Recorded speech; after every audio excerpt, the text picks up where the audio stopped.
So this is going to be the March 2022 market update for the Portland, Oregon area. My name is William Singh. I'm a local real estate agent in the Portland, Oregon area, and let's dive into it.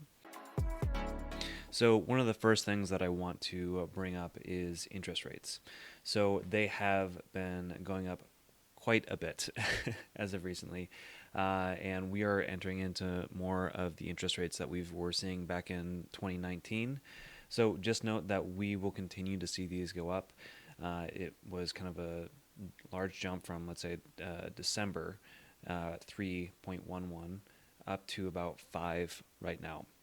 So just know when you're talking with your lender, there's the option to buy down your rate using points, which is a point is 1% of the purchase price.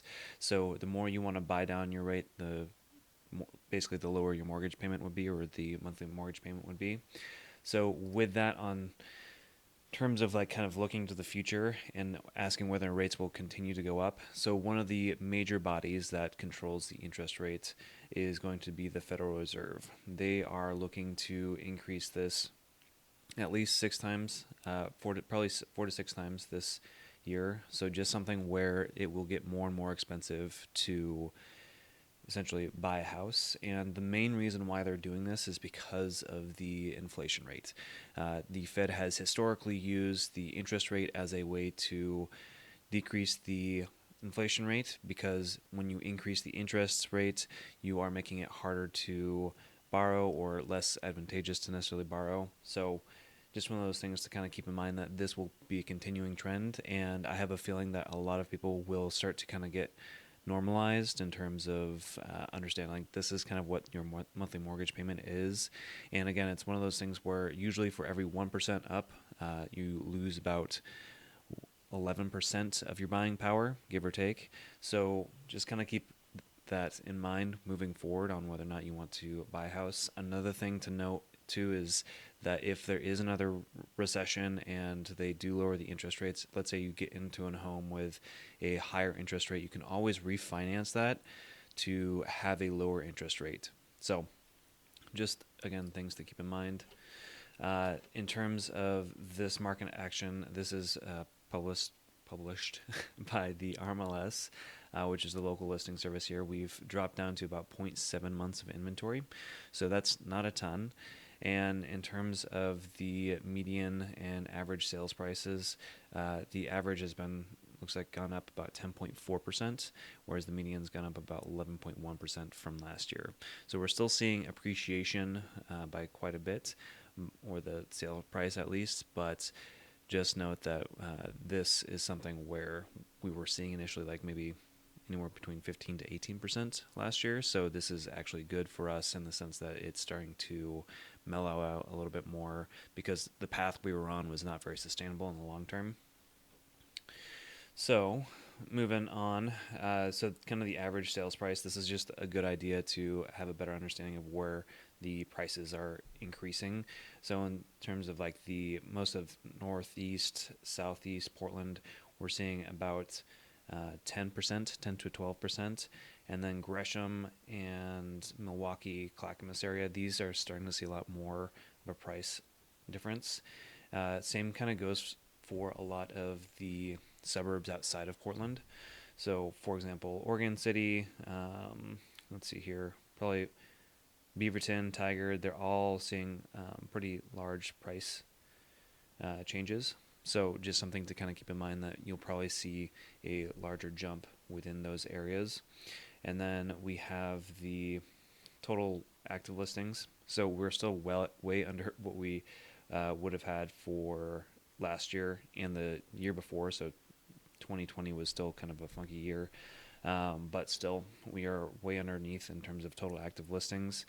We're kind of kicking into the spring right now, you'll see a lot more listings kind of start popping on. I'm expecting to probably see something very similar to 2021, where we're going to see a lot more listings coming up. So things to kind of keep in mind. And then in terms of the average market time, we are still pretty low, and this is one of those things where you'll usually see homes that will kind of go in a weekend or two. So when you are looking at homes, just know that you have to kind of act a little bit faster in order to make it work usually. So the average and median sale price, we're still kind of in an upward trend in general. And this is interesting to see how for the median sale price, it has definitely jumped in many areas. So Beaverton's now at 548,000. And then Hillsborough is at 550. Tiger Tualatin's at 630. And then we're seeing a little bit more jumps in the Milwaukee area at 575. These have jumped a little bit as well. And then Gresham at 483. So again, we're seeing overall just a lot higher sale price starting to come on. With that, we're going to take a look at the market action indexes for this. So Portland has definitely gotten a lot more busy. So this is a index to determine whether it's more of a seller's market or a buyer's market. The closer to 100%, the closer to a seller's market, the closer to 0%, the closer to a buyer's market. So comparatively to last month, things are starting to definitely pick up. And looks like we have about 574 homes available, which is great because it used to be a lot lower in the winter. And then just kind of noting the median list price. And then this kind of gives a great breakdown of kind of what you're looking for. So for these like 3-bedroom, 1-baths with about 1,200 square feet, it's going to be about 427. And then as you kind of move up in terms of bedroom, bathroom, square footage, lot size, things of that nature, you're going to kind of hit these different market segments. Going over to Beaverton, so this has been kind of in the 90s-ish for a majority of probably the last three months, and we have gotten pretty close to 100% here. So this is not a huge surprise to me. We have about 87 homes available, and it's still very much a strong seller's market. I don't really see that changing anytime soon. Usually Beaverton just has a little bit more in terms of space, or frankly, if you start going outside of the Portland area or the center of Portland, you're going to have a little bit more space, and that's kind of where people are looking towards in terms of having another office space, or if you're starting to grow your family. And then we're going to be looking at Hillsborough. So this is, again, we're seeing a lot more jumps in terms of it still being much more of a seller's market.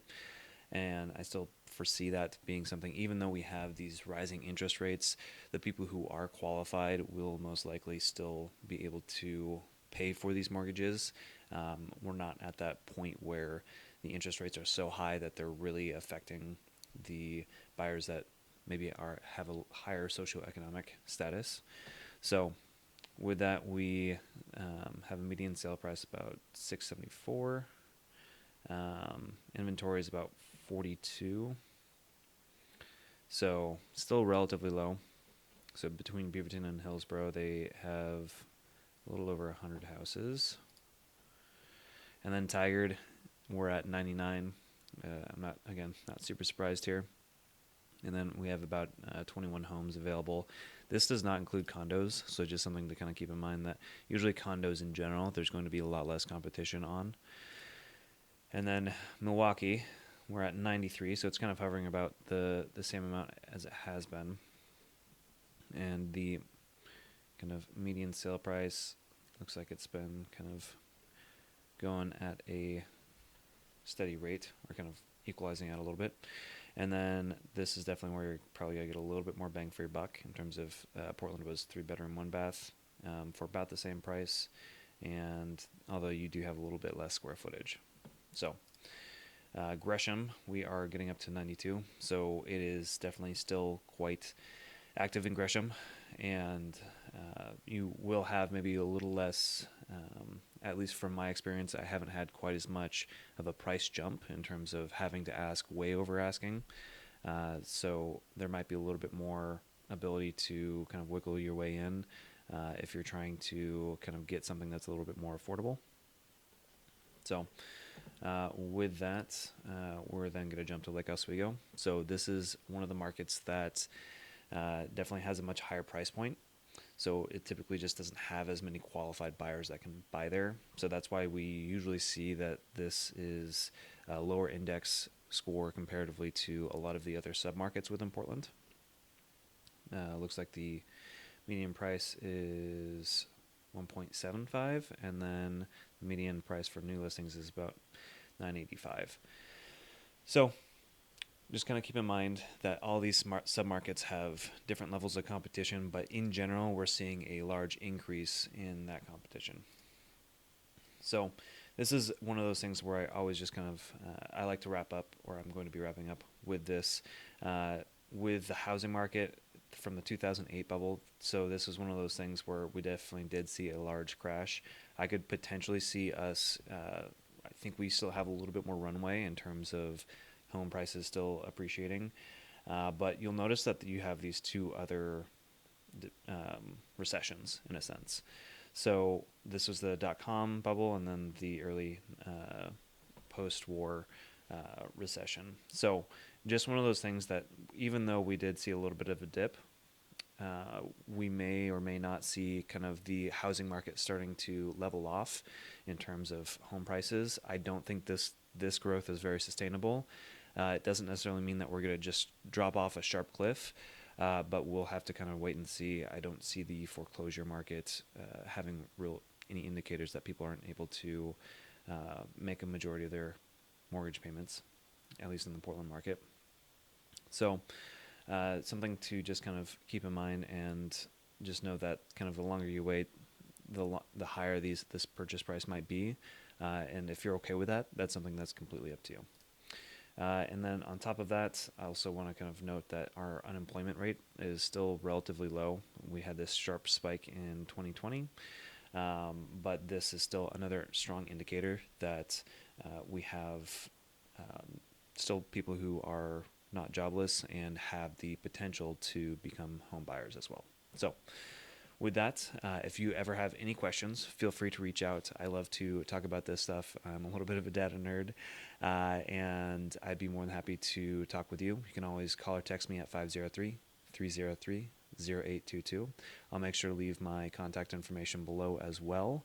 So if you want to contact me via email or Instagram or anything else, I'd be more than happy to answer any questions you have. And thanks so much for watching.